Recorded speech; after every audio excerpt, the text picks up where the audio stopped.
భీమవరంకు డిస్కౌంట్ల పండుగ తెచ్చింది కేకే స్టోర్స్.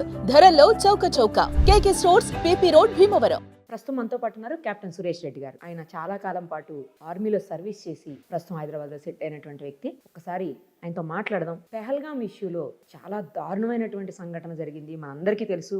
మొత్తం యావత్ ప్రపంచం కూడా వ్యతిరేకిస్తున్నటువంటి పరిస్థితి ఈ సంఘటనని. సో ఒక్కసారి ఆయనతో మాట్లాడదాం. అసలు ఎలాంటి కండిషన్స్ ఉంటాయి అక్కడ, నిజంగా ఏమన్నా ల్యాబ్స్ ఉందా, అంటే సెక్యూరిటీ ల్యాబ్స్ ఏమన్నా ఉందా, లేకపోతే వేరే ఇంకేమైనా ఇంటెలిజెన్స్ ప్రాబ్లం ఉందా, అవన్నీ కూడా ఆయన అక్కడే పనిచేస్తున్నారు కాబట్టి ఆర్మీలో తెలుస్తుంది. ఒకసారి అడిగి తెలుసుకుందాం. సార్ నమస్తే. నమస్కారం అండి. సార్ చెప్పండి, జరిగినటువంటి ఘోరమైన దారుణమైనటువంటి సంఘటన ఎలా అసలు చెప్పాలో కూడా అర్థం కాని పరిస్థితి, చాలా దురదృష్టకరమైనటువంటి సంఘటన అది. సార్ నేను ఎయిర్ ఫోర్స్లో పనిచేశాను, ఫ్లైట్ లెఫ్టినెంట్గా. అయితే ముఖ్యంగా నాకు అదృష్టకరంగా 1979 నుంచి 3 ఏళ్ళు నేను అక్కడ పనిచేశాను.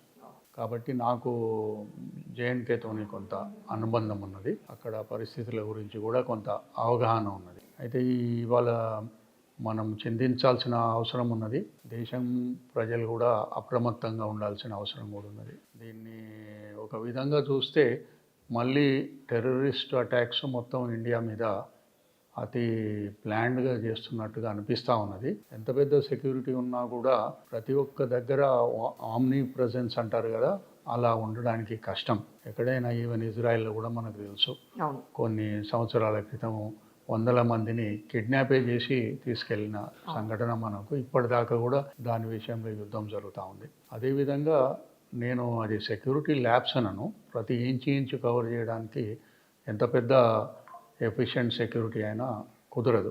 భారతదేశం జేఎండ్కే పట్ల అతి జాగ్రత్తగా వ్యవహరించినప్పటికీ కూడా ఇటువంటి సంఘటనలు జరగడము చాలా దురదృష్టకరమైనటువంటి విషయం. అయితే ఇది ముఖ్యంగా ప్లాన్ చేసి ఒక పాకిస్తానీ వాళ్ళ కాన్స్పిరసీతోని చేయబడ్డట్టుగా చాలా క్లియర్గా మనకు వ్యక్తమవుతా ఉంది. దీంట్లో 5 మందిని టెర్రరిస్టులని చాలా రోజులు వాళ్ళు ట్రైనింగ్ పొందినాక ఇన్సర్జెన్సీ లాగా లోపలికి వచ్చి ఎన్నో రోజుల నుంచి వాళ్ళు ప్లాన్ వేసుకొని మాట వేసి ఇక్కడ చాలా దారుణంగా ఒక ఇన్నోసెంట్ టూరిస్టులని చంపడం అనేది అది చాలా ఏ ప్రపంచంలో మన ఎవరైనా కూడా దీన్ని యాక్సెప్ట్ చేయరు, ఇటువంటి ఘోరమైన చర్యని. అయితే ఇది కక్ష సాధింపుగా ఇంకొకటి ఈ మధ్యన మనకు జేఎన్కేలో జరిగినటువంటి పరిణామాలు, కొద్దేళ్ల నుంచి abrogation of article 370 and 35A, అప్పటి నుంచి కూడా ఇది ఇంకా పగబట్టినట్టుగా ఉంది. అయినప్పటికీ కూడా మనం ప్రజాస్వామ్య పద్ధతిలా అక్కడ ఒక ఎలక్టెడ్ గవర్నమెంట్ని కూడా మనము ఎన్నుకోబడడం జరిగింది. అన్ని విధాలుగా జమ్మూ అండ్ కాశ్మీర్లో అభివృద్ధి కూడా జరుగుతుంది. యూత్ కూడా చాలా హ్యాపీగా ఉన్నారు. ఇప్పుడు వాళ్ళు కూడా ముందటికి వచ్చి ఆల్ ఇండియా సర్వీసెస్లో కానివ్వండి, ఎడ్యుకేషన్లో కానివ్వండి, ఇన్స్టిట్యూషన్స్ విపరీతంగా అక్కడ ఎక్కువ చేయబడ్డది. వాళ్ళకి ఎన్నో ఇన్సెంటివ్స్ కూడా ఇవ్వడం గవర్నమెంట్ యొక్క గొప్పతనం.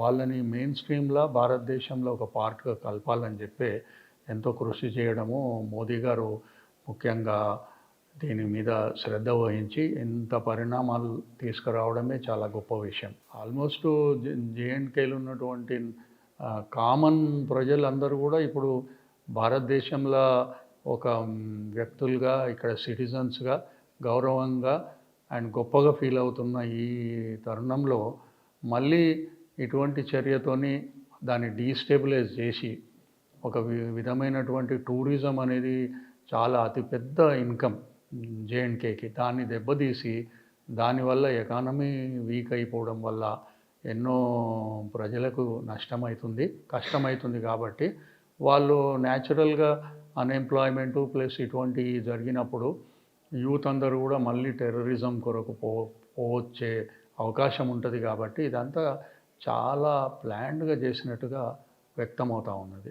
అప్పటికీ మన సెక్యూరిటీ ఫోర్సెస్, ఆర్మీ చాలా పట్టుతోని చాలా స్ట్రాంగ్గా వ్యవహరిస్తున్నప్పటికి కూడా ఇది అనుకోకుండా జరిగింది.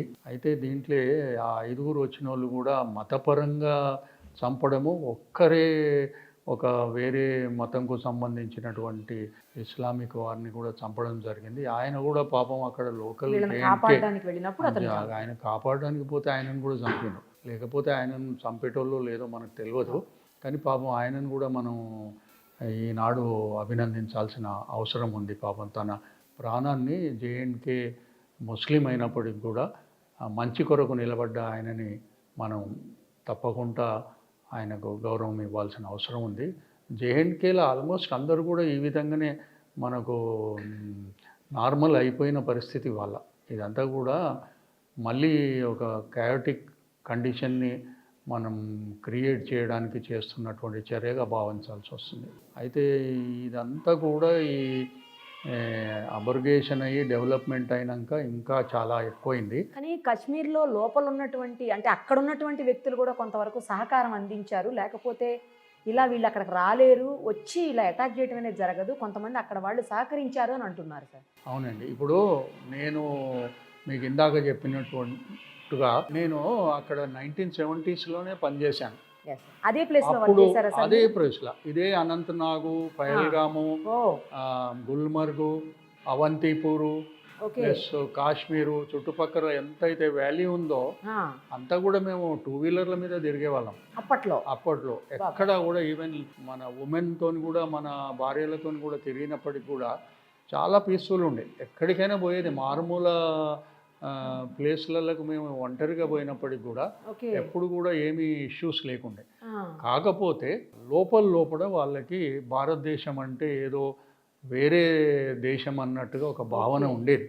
కానీ రాడికలిజం కానీ టెర్రరిజం కానీ అస్సలే బయట పడలేక ఒక్కసారి నేను అక్కడ షేక్ అబ్దుల్లా గారు చీఫ్ మినిస్టర్గా ఉండేది ఆ రోజులలో ఒక్క చర్చిని గాలబెట్టే సంఘటన తప్ప నాకు తెలిసినంత మటుకు నేను 3-4 ఏళ్ళు ఉన్నప్పుడు ఎటువంటి అఘాయిత్యం జరగలేదు. అయితే మనము యాక్చువల్స్కి వచ్చినట్టయితే జమ్మూ అండ్ కాశ్మీర్ అనే ఏదైతే ప్రాంతం ఉన్నదో ఈ జేఎండ్కే కానివ్వండి, ఈ సింధు ప్రావిన్సు, ఇప్పుడున్నటువంటి కాశ్మీర్ కానివ్వండి, ఆఫ్ఘనిస్తాన్ కానివ్వండి, ఈ మొత్తం ప్లేస్ కూడా యాక్చువల్లీ మన ఇండస్ వ్యాలీ సివిలైజేషను మన హిందూ మొదటి దాన్ని నాంది అక్కడ. అన్ఫార్చునేట్లీ ఇవాళ మన చేతుల్లో లేకుండా వేరే వాళ్ళ డామినేషన్లో పోయింది. కానీ యాక్చువల్గా మనం మిలేనియమ్స్ నుంచి మనం హిస్టరీ కనుక ఒక రీసెర్చ్ చేసినట్టయితే ఇదంతా కూడా హిందూ మతానికి, మన గ్రంథాలకి, మన సాంప్రదాయాలకి, మొత్తం మన వాల్యూస్కి నాంది ఇది. ఇండస్ వ్యాలీ సివిలైజేషన్ ఇవాళ ఏదైతే ఇండస్ వ్యాలీ ఆ ఇండస్ రివర్ది ఏదైతే మనం ఇప్పుడు మళ్ళీ చర్య తీసుకుంటున్నామో ఈ రివరు సరస్వతి రివరు ఈ 5 ఏదైతే వేరే సబ్సిడరీ రివర్స్ ఉన్నాయో జీలం, రవి, తేజ ఇదంతా కూడా అవన్నీ కూడా ఒక గొప్ప సివిలైజేషన్కి మారుపేరు అవి. అండ్ మన వేదాస్ కానివ్వండి, మన ఎంటైర్ మన హిందూ మతానికి సంబంధించిన భారతదేశ సాంప్రదాయాలకు, కట్టుబాట్లకి, మన కల్చర్కి మొత్తం అది బేస్ అన్నమాట. సింధు నాగరికత మొత్తం మన నాగరికతకి అని అప్పుడు అందుకే కదా హిందుస్థాన్ అనేది వచ్చిందే దానివల్ల. అయితే అన్ఫార్చునేట్గా అదంతా కూడా over a period of time ముఖ్యంగా 1300 సంవత్సరం ఏదైతే ఆ 14వ సెంచరీ ఉందో అప్పుడు ముస్లిం వాళ్ళు దాన్ని జమ్మూ అండ్ కాశ్మీర్ని ఆక్రమించి రాజులు అక్కడ వాళ్ళు పాలన చేయడం స్టార్ట్ అయిపోయింది. అప్పటి నుంచి కొన్నిసార్లు సిక్ రాజులు కానివ్వండి, లేకపోతే జమ్మూ అండ్ కాశ్మీర్కు సంబంధించిన హిందూ రాజులు కానివ్వండి, ఇది అప్పటి నుంచి డోగ్రాస్ కానివ్వండి, ఇదంతా కూడా ఘర్షణ జరుగుతూనే ఉంది. చాలాసార్లు హిందూ మతస్థులు, చాలాసార్లు ఇస్లామిస్టులు దాన్ని రూల్ చేస్తూ పోయినారు. ఇది మొత్తం ఒక అనార్కీ లాగా మన చరిత్రలో మిగిలిపోయింది. మీకు ఇంకా ఆశ్చర్యపోతారు, కొన్నిసార్లు ముస్లిమ్స్ దాని మీద రాజ్యం చేస్తున్నప్పుడు వాళ్ళ అరాచకానికి బై ఫోర్స్ హిందూస్ అంతా ఇస్లామిజంకి కన్వర్ట్ అయినరు. ఎందుకంటే చావాలనా బతకాలనా అనేటువంటి పరిస్థితి. కానీ మళ్ళీ ఎప్పుడైతే హిందూ రాజులు మళ్ళీ దాన్ని ఆక్రమించుకుంటున్నారో ఆ సమయంలో మళ్ళీ మన వాళ్ళు ముస్లిమ్స్లకు పోయినప్పటికీ కూడా మళ్ళీ హిందూస్ మారినటువంటి సందర్భాలు ఎన్నోసార్లు అయినాయి. అటు ఇటు ఉంటాయి. ఇది యాక్చువల్లీ ఇప్పటికి కూడా అక్కడ ఉన్నటువంటి ఇస్లామిస్టులు అందరూ కూడా ఓ కాలంలో హిందువులే. వాళ్ళ పాత వాళ్ళ పరివారాలకు మనం లెక్క పెడితే యాన్సెస్టర్లు అంతా హిందువులే. ఓకే. కానీ అన్ఫార్చునేట్గా అంత మంచి ప్రదేశము, అంత అందమైన ప్రదేశము, ఈవెన్ స్విట్జర్లాండ్కి కూడా మించినటువంటి natural beauty Jammu and Kashmir. ఎందుకంటే మేమంతా ఇంచు తిరిగిన వాళ్ళం కాబట్టి నాకు నిజంగా దానికి అవగాహన ఉన్నది కాబట్టి చెప్తా ఉన్నాను. అటువంటి ప్రాంతం ఇలా రక్తపాతం కావడము, ఈ విధంగా పీస్ లేకుండా చేయడం అనేది చాలా దురదృష్టకరము. అప్పటికి కూడా ఈ ఈ ఆర్టికల్ 370 కూడా అన్ఫార్చునేట్గా మనకు పార్టీషన్ ఎప్పుడైతే 1947 అయిందో అప్పుడు అక్కడ రాజు మన హిందూ రాజు ఉండేవాడు. ఆయననేమో ఈ మన ఇండియాకు అనెక్సేషన్ ఇచ్చాడు, willingness to join the union of India. ఇచ్చినప్పుడు అక్కడ వ్యతిరేకత వచ్చింది. ఆ షేక్ అబ్దుల్లా వీళ్ళంతా కూడా సపరేటు మాకు కంట్రీ కావాలని పాకిస్తాన్కి ఓరియంటెడ్గా ఉండేవాళ్ళు. అందుకే అక్కడ పెద్ద ఘర్షణ అయింది. మన ఇండియన్ ఆర్మీని అక్కడికి పంపించాల్సి వచ్చింది. చాలా పెద్ద యుద్ధం జరిగింది. అప్పటి నుంచే ఇది ఇక స్టార్ట్ అయిపోయింది. ఆశ్చర్యమైన విషయం ఏంటంటే అప్పుడు నెహ్రూ వారి పాలనలో ఏదంతా అడిగితే వాళ్ళకి ఇచ్చేశారండి.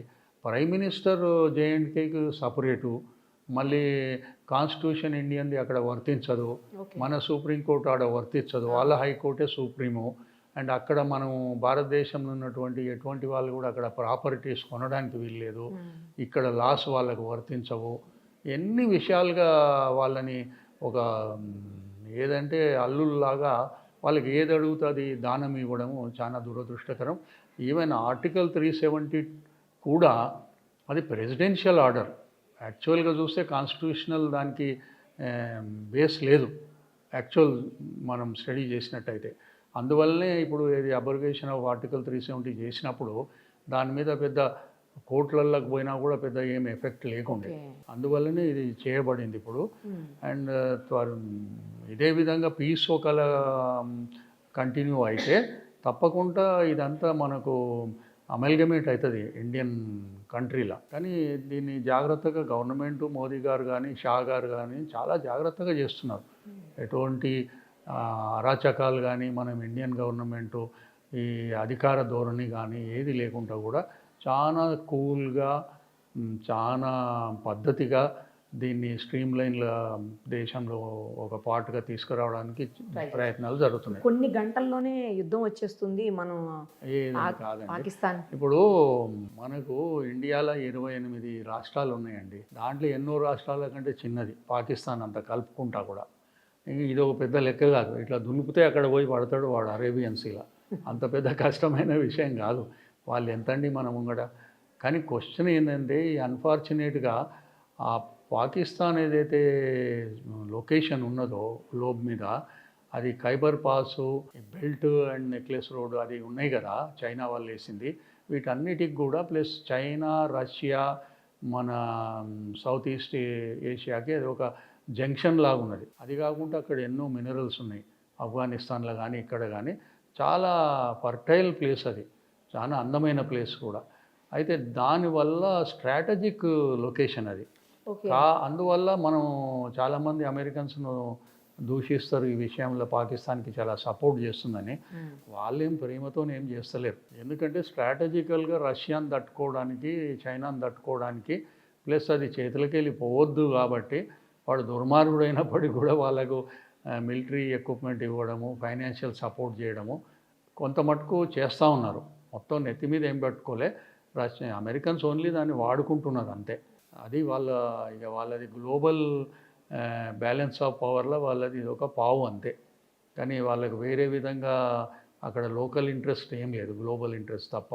అయితే అన్ఫార్చునేట్లీ వీళ్ళు ఏంటంటే అదంతా అడ్డు పెట్టుకొని, మనకు పాకిస్తాన్కి వ్యత్యాసం ఏంటంటే మనము ఇండిపెండెన్స్ అయినాక మొత్తం భారతదేశం ఇప్పటిదాకా కూడా ప్రజాస్వామ్యంగా సాఫీగా జరుగుతున్నది. అదే మన పాకిస్తాన్కు తీసుకుంటే ఎప్పుడు కూడా డిక్టేటర్షిప్లు, మళ్ళీ మిలిటరీ రూల్. అది literally we should consider Pakistan in the last 78 years is only a military rule, martial law. అది అక్కడ టాప్ మోస్ట్ అంటే ఇక్కడ ఐఏఎస్ఓ ఐపీఎస్ఓ ఈ గవర్నమెంట్ నడిపిస్తున్న మెషినరీ కాదు. అది purely ISI and armed forces నడిపిస్తూ ఉన్నాయి. They are the most privileged people in Pakistan అండి. వాళ్ళ అందరూ కూడా ఇంకోటి ఏంటంటే వాళ్ళు కూడా ఏమీ సిన్సియర్గా లేరు.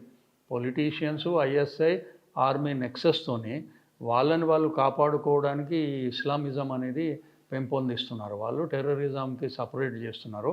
ఇప్పుడు వాళ్ళది కూడా పరిస్థితి ఏం బాగలేదు. ఒక దిక్కు ఇరాన్తోని వాళ్ళ రిలేషన్ సరిగ్గా లేదు, కొట్లాటలు జరుగుతున్నాయి, ఎప్పుడైనా కూడా థ్రెట్టే ఉంది. ఇంకో సైడు ఆఫ్ఘనిస్తాను వాళ్ళతోని కూడా, తాలిబాన్ వాళ్ళతోని కూడా వాళ్ళకి ప్రాబ్లమ్స్ ఉన్నాయి. ఆఫ్ఘనిస్తాన్ తాలిబాన్ వేరే, మళ్ళీ పాకిస్తాన్ తాలిబాన్ వేరే ఉన్నది. దానివల్లనే వాళ్ళు చాలా ఇబ్బందుల్లో ఉన్నారు. ఇది కాకుండా కూడా బలూచిస్తాన్ ఒక సైడు, గిల్గిట్ బాల్టిస్తాన్ ఇవి ఉన్నాయి కదా, ఆ ప్రాంతం ఒకటి, సింధు ప్రాంతం ఒకటి, వాళ్ళంతా హ్యాపీగా లేరు పాకిస్తాన్తో. మనం టేక్ ఓవర్ చేయాలనంటే పెద్ద ఒక్కరోజు పని. పాకిస్తాన్ ఎంతండి. అయితే ప్రాబ్లం ఏడొచ్చిందని అంటే, అన్ఫార్చునేట్గా ఈ గ్లోబల్ ఇంట్రెస్ట్లతోని వాళ్ళకి న్యూక్లియర్ పవర్ చేసినారు. వాళ్ళ న్యూక్లియర్గా ఫ్యూ కంట్రీసే ఉన్నాయి ప్రపంచంలో. దాంట్లో వాళ్ళని కూడా న్యూక్లియర్ ఆర్మ్స్ పవర్ నేషన్గా వీళ్ళంతా చేసినారు. అదొక పెద్ద తప్పు పని. ఈ సూపర్ పవర్స్ కానివ్వండి, ఎవరైనా కానివ్వండి, ఈ యూరోపియన్ కంట్రీస్ కానివ్వండి, వాళ్ళ ఎకానమీ కొరకు ఆర్మ్స్ అమ్యునిషన్ అమ్మడానికి ఇష్టం వచ్చినట్టుగా వీడు మంచోడా చెడ్డోడా ఏం చూడకుండా కూడా ప్రపంచమంతా పాకిస్తాన్ని టెర్రరిస్ట్ నేషన్గా రికగ్నైజ్ చేసినప్పటికి కూడా వాళ్ళకు అటువంటి న్యూక్లియర్ పవర్ నేషన్గా చేయడం మాత్రం చాలా దారుణమైన పని. ఇది ఖండించదగ్గ విషయం.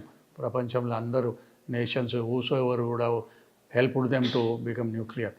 అందువల్లనే మనం ఆగాల్సి వస్తుంది, లేకపోతే పెద్ద కష్టం కాదు.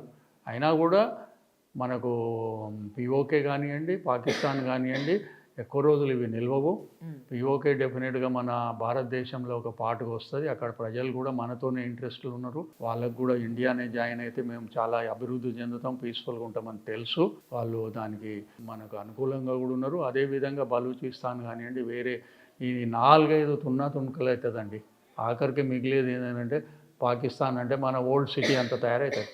అంతకంటే పెద్దగా కాదని నాకు ఖచ్చితంగా నమ్మకం ఉన్నది. మనం ఉన్నప్పుడే చూస్తాం కొద్ది రోజులలోనే. ఇప్పుడు మనకు అదృష్టం కొద్దీ మోదీ గారి బీజేపీ గవర్నమెంటు, ఎన్డీఏ గవర్నమెంట్ ఏదైతే మూడోసారి ఇప్పుడు ఉన్నదో, తప్పకుండా ఎన్నో అమెండ్మెంట్స్ తెచ్చిండ్రు, ఎన్నో రిఫార్మ్స్ తెచ్చిండ్రు.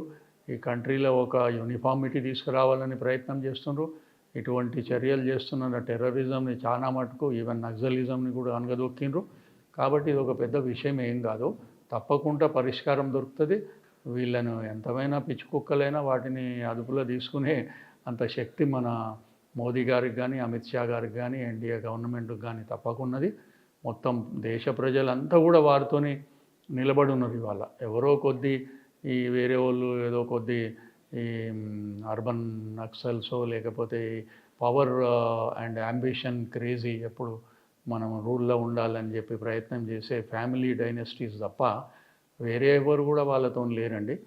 తప్పకుండా మనం దీన్ని మన ప్రాపర్గా చేయడానికి అవకాశం ఉంది తొందరలోనే. ఇది నా గట్టి నమ్మకం. ఏమి దీని గురించి కానీ నేను ఒక్కటి మాత్రం మెసేజ్ ఇవ్వదలుచుకున్న, మన దేశంలోని అందరు ప్రజలు కూడా అన్ని ప్రాంతాల్లో కూడా కొంచెం అప్రమత్తంగా ఉండాలి. ఎందుకంటే వీళ్ళు మనకు గత చరిత్రలో మనకు తెలిసిన విషయాలే. ఇక్కడ హైదరాబాద్లోనే మీకు ఇదేంది మన చాట్ బండార్ని ఎగరగొట్టడము, లుంబిని పార్కు గాడలు పెట్టడము, ఇంకా అక్కడ మన సరూర్ నగర మలక్పేట దగ్గర కూడా చేయడము, ఇటువంటివి చాలా చేస్తూ ఉన్నారు వాళ్ళు. ఎందుకంటే మనమేమో ఫ్రీ కంట్రీ ఇది, మనమేమో సోషలిజంని, మనం సెక్యులరిజంని ఒక మన వే ఆఫ్ లైఫ్లోనే ఉన్నది అది. దాన్ని వాళ్ళు అడ్వాంటేజ్గా తీసుకొని ఎట్లంటే, ఇలా మనకు ఆశ్చర్యకరమైన విషయం ఏంటంటే, ఇంత చేస్తున్నటువంటి పాకిస్తాన్ సిటిజన్సే ఇలా 5-6 లక్షల మంది ఉన్నారంట ఇక్కడ ఇండియాలో. వాళ్ళకు అనుగుణంగా ఉన్నోళ్ళు అందరు కలుపుకుంటే వాళ్ళు ఏదైనా చేయొచ్చు. వీళ్ళు కాకుండా ఇప్పుడు ఈ ఆఫ్ఘన్ మన ఈ రోహింగ్యాస్ కానివ్వండి, వీడికెళ్ళి బంగ్లాదేశ్ వాళ్ళు కానివ్వండి, కోట్లాది మందినండి ఈ బార్డర్లలో ఉన్న వేరే గవర్నమెంట్లు, కమ్యూనిస్టుల గవర్నమెంట్లు కానివ్వండి, రీజనల్ పార్టీస్ల గవర్నమెంట్లు కానివ్వండి, అన్ఫార్చునేట్గా అసలు బార్డర్లో ఉన్న వాళ్ళని ఎలక్ట్ చేయకూడదు. ఎందుకంటే వాళ్ళకి ఎక్కడ కూడా నేషనలిజం కానీ ప్యాట్రియాటిజం కానీ లేదు. ఎక్సెప్ట్ మేము పవర్లు ఉండాలి, మేము రూల్ చేయాలి, ఏదో చేయాలి అని చెప్తే వాళ్ళకు ఒక broader perspective of A nation లేదు. కాబట్టి వాళ్ళు ఓట్ బ్యాంకు పెంచుకోవాలని చెప్పి ఒక వాళ్ళకు అనుగుణంగా ఉండడము, వాళ్ళందరినీ రానియడము, వాళ్ళని సిటిజన్స్ని చేయడము, ఓటర్స్ని చేయడము, రేషన్ కార్డులు ఇవ్వడము, ఒక విధంగా మనకు ఆర్థికంగా కూడా చాలా భారం పడుతూ ఉంది. ఇక లోకల్ వాళ్ళకి, మన దేశీయులకి దానివల్ల నష్టమే జరుగుతూ ఉంది. ఎందుకంటే ఎంప్లాయ్మెంట్ కానివ్వండి, హౌసింగ్ కానివ్వండి, ఏ వసతులైనా సరే దరిదాపు ఇప్పుడు ఒక 10 కోట్ల మంది వాళ్ళు ఉండొచ్చు మన దేశంలో మినిమం. అంతమందికి మనం పంచుకుంటున్నాం మన ఉన్నటువంటి భాగ్యాన్ని. అది మనోళ్ళకు డిప్రైవ్ చేస్తున్నాం మనం.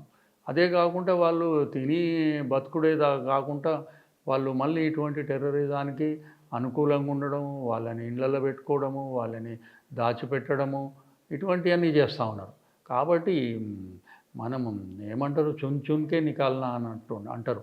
అంటే ఏరి వాళ్ళని తీసేసి బయటపడాల్సిన అవసరం ఉన్నది. ఇప్పుడు చేస్తలేరండి, అంత పెద్ద యునైటెడ్ స్టేట్సే తీసి బయటికి పంపిస్తున్నారు, సంఖ్యలు వేసి పంపిస్తున్నారు. ఎటువంటి ఇల్లీగల్ ఇమిగ్రెంట్స్ని ఎవరైనా దేశానికి కొంచెం సస్పీషియస్గా మిగులుతున్నారో వాళ్ళని తీసి పంపిస్తున్నారు. Why should we do that?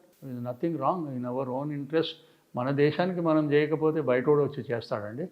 అది నేను తప్పకుండా ఇది గవర్నమెంట్ పరిగణనలోకి తీసుకొని ముందు చేస్తూ ఉన్నది. ఆ డైరెక్షన్లోనే ఇటువంటి తెస్తూ ఉన్నారు.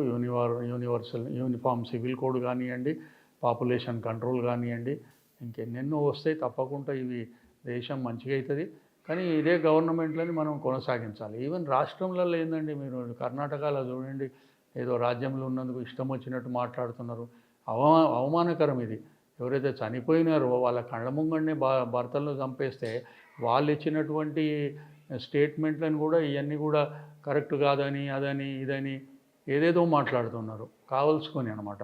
అటువంటి తప్పది. దేశం అన్నప్పుడు అందరం కూడా ఒకటే త్రాటి మీద నిలబడాలి. వీళ్ళకి అది కూడా లేదు. వీళ్ళు పోయి సౌరోస్తోని సంబంధాలు పెట్టుకుంటారు.